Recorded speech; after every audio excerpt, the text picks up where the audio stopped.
Good evening. This is Sarah Honeydew for JNS Biblical Productions, welcoming our viewers to Inverness Castle in Scotland on December 1606. We are going to talk to one of the most powerful queens in Scottish history and literature. She is the wife of King Macbeth, who was formerly a general under King Duncan of Scotland.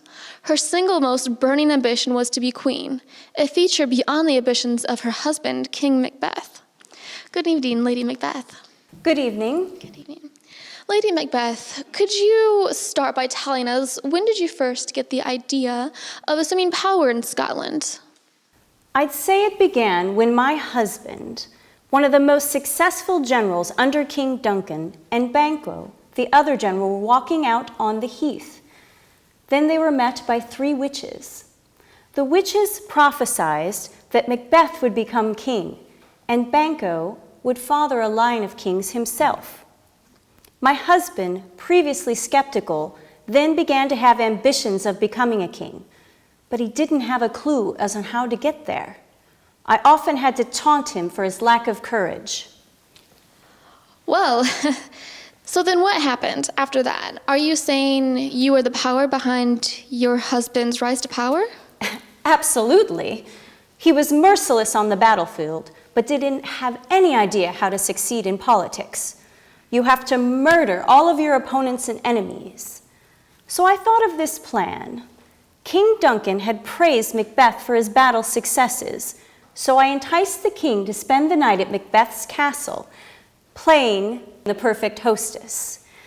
Then I challenged my husband's manhood, and I persuaded him to stab the king in the middle of the night, which he wouldn't have done unless I had taunted him. Lady Macbeth, you are merciless. Let's see. So how could you get away with this without causing his guards to notice? That was easy. We got the king's servants so drunk that when they blacked out, sleeping in their drunken stupor, we placed the bloody daggers in their hands, so they were totally blamed for all of the murders. It was the perfect plan. There was another problem with my rise to be queen, in that King Duncan's son, Malcolm, was named to be heir of the king. Please don't tell me you had to murder him. Good idea, but not yet. You see, Banquo, Macbeth's general friend, also received a prophecy from the witches that he would father a line of kings. So I had to make Macbeth uneasy and push him into arranging a murder after a banquet, when Banquo would be riding alone in the woods. We hired 3 men to kill him, and they did. But the problem was his son Fleance escaped, which left a loose possible heir still alive. All right, so now you have to murder Fleance? No, we had some other problems. Lennox, a Scottish nobleman, tells Macbeth that Macduff, the loyal Lord of Fife, loyal to the King Duncan, had fled to England. So I had to goad Macbeth to have his castle seized and slaughter Macduff, his wife, and his many, many children.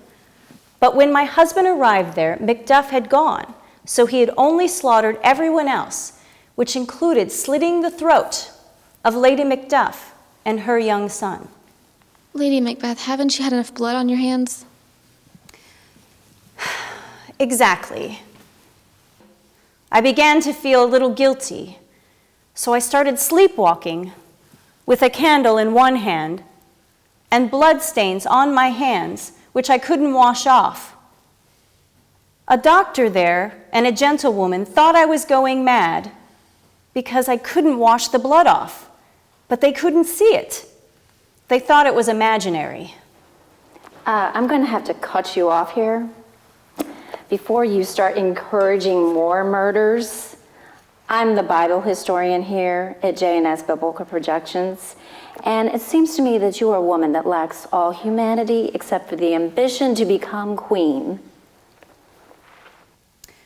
You know, I take that as a compliment. As a servant of God, the position of queen serves me best. The next thing is heaven. Not if I have anything to say about it. It says in the Gospel, Matthew, chapter 18 through 34,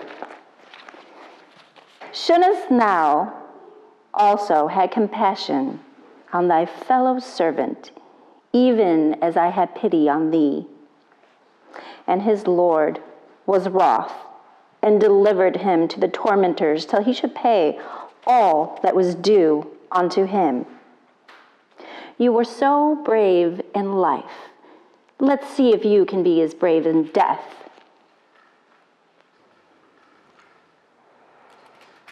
Take this, you uncaring servant of God and Scotland.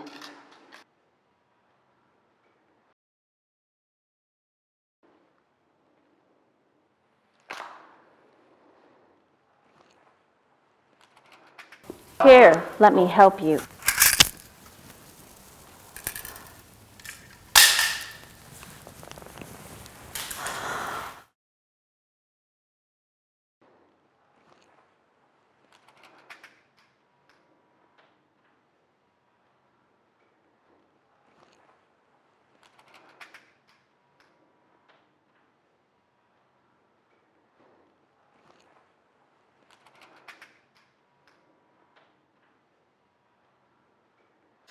Well, Miss Sedgway, I suppose you have helped rid the world of some evil and sent an unforgiving servant to her tormentors, as in the parable of the unforgiving servant. Even Shakespeare couldn't have envisioned a better ending to the merciless, murderous Lady Macbeth. This is Honeydew saying good evening.